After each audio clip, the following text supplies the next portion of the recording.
So welcome to this video. In this video, we are going to discuss about an investment strategy called as buy and hold. So buy and hold is an investment strategy where an investor buys shares and holds them for long term with the goal of realizing price appreciation despite volatility. So there are like many investors who just buy shares and they hold it for a very long time. So they try to pick out companies which will be there for the next 10 years, 15 years, or even 20 years time.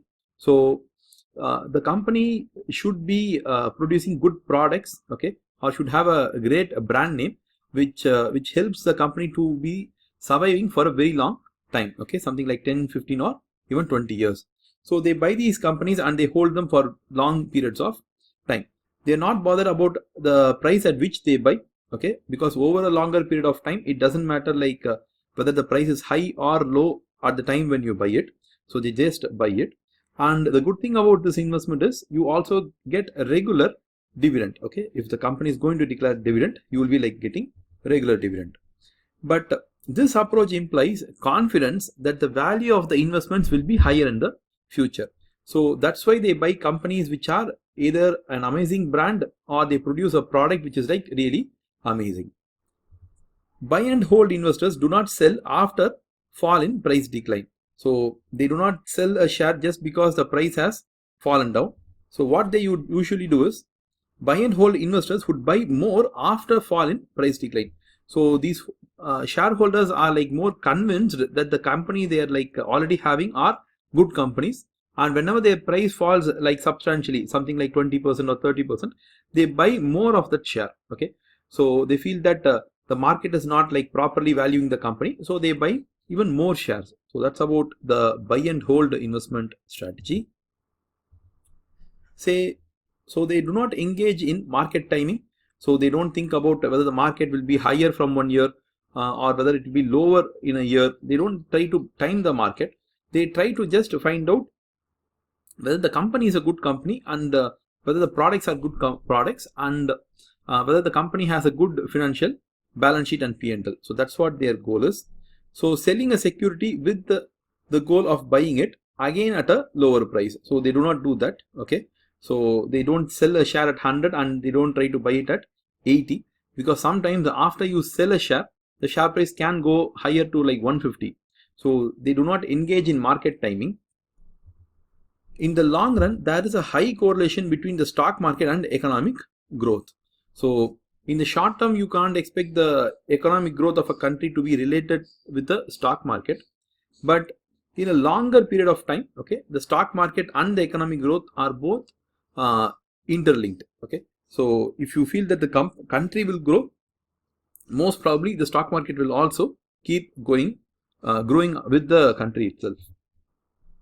See, this is a method which has been recommended by Warren Buffett, John Templeton, and Peter Lynch, kind of famous investors. So let's see what's a good thing about buy and hold strategy. So one is lower cost. Why do you incur lower cost is because you are going to do only less number of transactions, okay. You're just going to buy the shares and just hold it for a period of 10, 15, 20 years. So there is no commission at all that's going to be involved here, okay. The commission is going to be substantially less because you are only going to buy it once and you're going to sell it after a long period of time. So there's no transaction at all. When compared to an intraday trading, this is like hugely beneficial, okay, because intraday trading leads to more transactions and more commission, okay.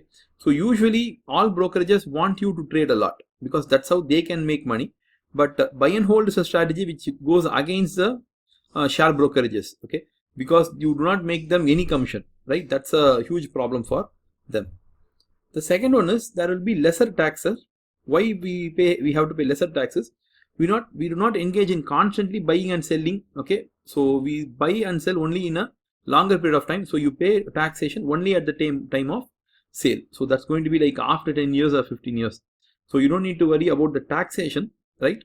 Because you're going to pay it only once. But if you are going to do trading, okay, and if you make any profit, you have to pay taxation on every profit that you made. So that becomes another problem. See, it's a very simple approach. So holding a few good investments leads to peace of mind. You don't need to think too much of the stock market because like you are just buying it and you're just holding it for a very long period of time. So you don't need to bother about what is happening in the stock market. You don't need to worry whether the economy will be in recession, or there will be any political changes, or interest rate is going up or down. You don't need to think anything at all. So that's a good thing about this strategy. Market timing requires constant tracking of market. Okay, so you have to spend substantial amount of your time to find out where the market is going, and you can't actually exactly predict it. So it has a lot of benefits. Let's see what is the drawback of this method. See, the drawback of this method is it requires more research, right? It requires more research because you're only going to buy few companies. So you have to find out, you have to start with a set of like 50 companies to research. Thereafter, you narrow down to 20 and you just buy like one company alone. So it requires more research. So holding few good investments requires more time to research. So that becomes a, it's not a problem, but it requires hard work. Opportunities to make money through market timing will be missed. Okay, so sometimes you could have made money by selling the share and then again buying the share at a cheaper price, but that and all is not available if you do buy and hold strategy.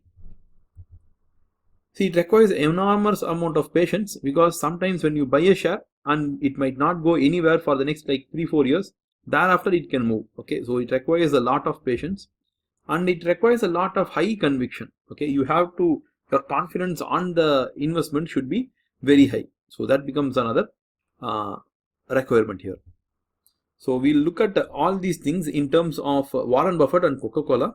We'll see that. We'll look at an example there. So if you see, Warren Buffett has been an investor with this company from 1980s period. So he had made a substantial amount of money. You can see here. So it's 1992. This is like way before that. The price at one point of time, okay, around in 2000 or somewhere, okay, it was around 43 US dollars. So many people said this itself seems to be like very high. Okay, he should have sold it, but he never sold it. He had a substantial amount of shares. He never sold it. He just held on to Coke. Okay, so what happened? See, for a long time, okay, for a long time, other people were actually right. Okay, other people were actually right, because the price was actually very, it fell down. Okay, and thereafter it bounced back. So if he could have sold it in 1999, he could have bought the same shares at the same price somewhere between in 2013 or 14, right? But the problem is, this is market timing. He could not do anything here. Okay, because finding out this is the exact peak and this is the time at which it is like it will be the same. It's like impossible to predict in stock market. Okay, so people said he missed it. Okay, and he has not done a really good job. But what happened thereafter is, see, thereafter the share price actually started to grow from 46. It went all the way to 61. Okay, so from 43 it went to 61. So again around, I think it's around 61 here. So you can see here, for the period from 2000 or somewhere between, I think it's 98. Okay, from 98 to 2012, for 14 years the share price was actually much lower, right? Much lower. He could have sold somewhere here, okay, in this area or in this region. He could have sold it, okay, and again he could have bought it back here. But we are looking at this chart from 2022, so we are saying that he could have sold it here, he could have bought it here, like that. But in real world or in real life, we can't do this, because we don't know how the future will pan out. Whether this is the highest point or the lowest point or the medium point, we never know. The share price can go from higher from here. It can be flat. It can fall down. So no one knows like what is going to happen hereafter. So this requires a high conviction. Still he has the share, and he has done a huge amount of research.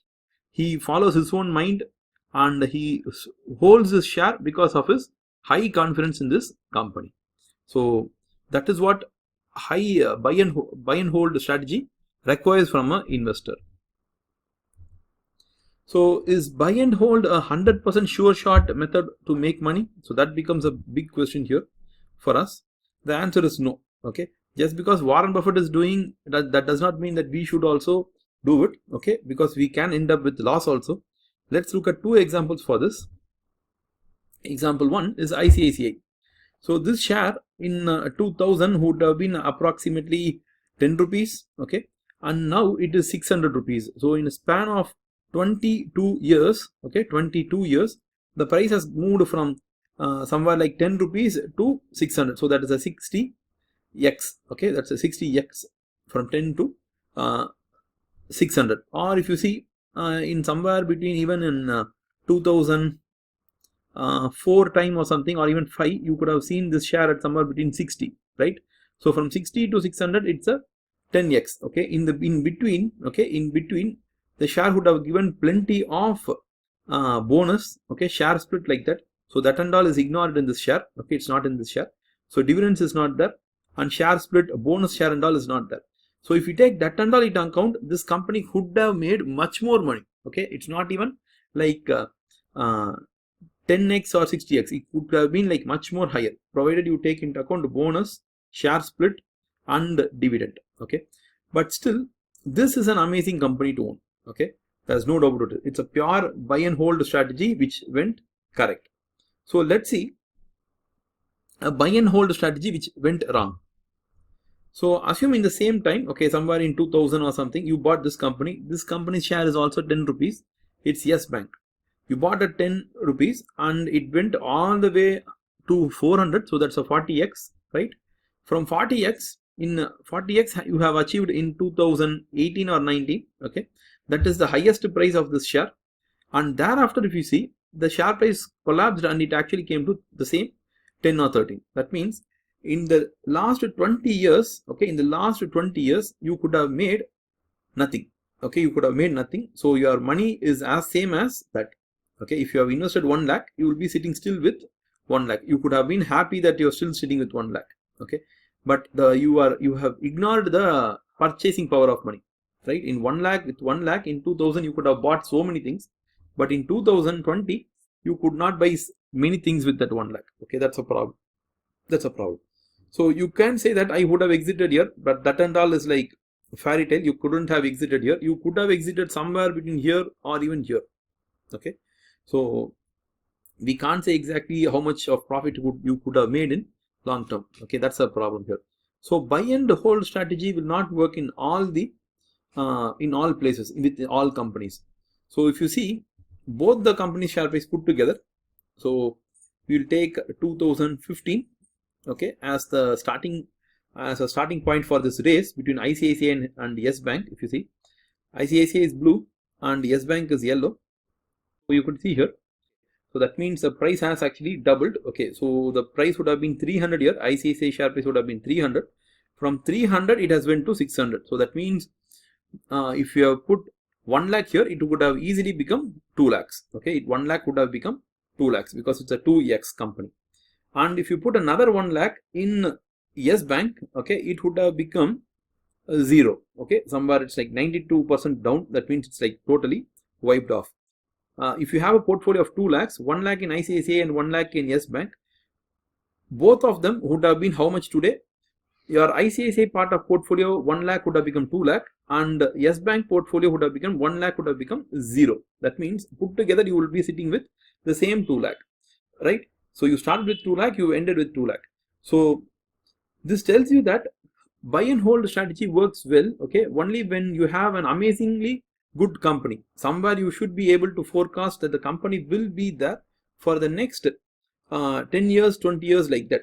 So you could not say that with a bank like Yes Bank or even ICICI Bank, okay. You should have gone for a much more better company. That is a problem here, okay, because these are private sector banks and we don't know what will happen inside them. So there was some corporate governance problem in Yes Bank, and there was also a corporate governance problem in ICICI, but the level of corporate governance problem in ICICI was like substantially lesser than Yes Bank, okay. So hope you guys got the idea here. So the idea is, have to buy stocks that will survive and thrive at least for minimum 10 to 15 years.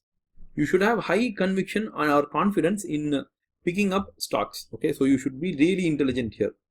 A portfolio of stocks, okay, maximum you should have only like 20 companies. You should buy only 20 companies share, not more than that. Maximum you should invest only like 15 to 20% of your money in one stock. That itself is maximum.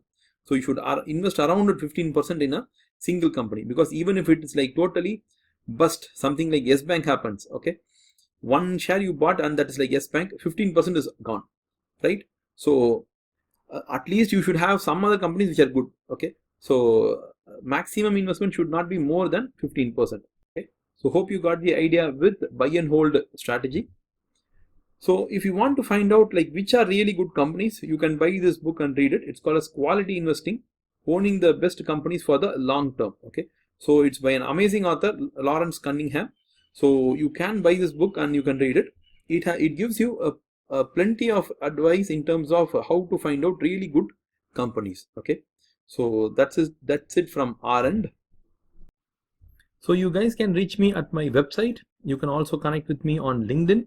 I am very active on LinkedIn, and you can also reach me at Twitter. So if you guys really like the video, put a like for us and share it with your friends who might find it useful. So if you guys have any queries or questions, post it in the comment section. We'll be like happy to answer them.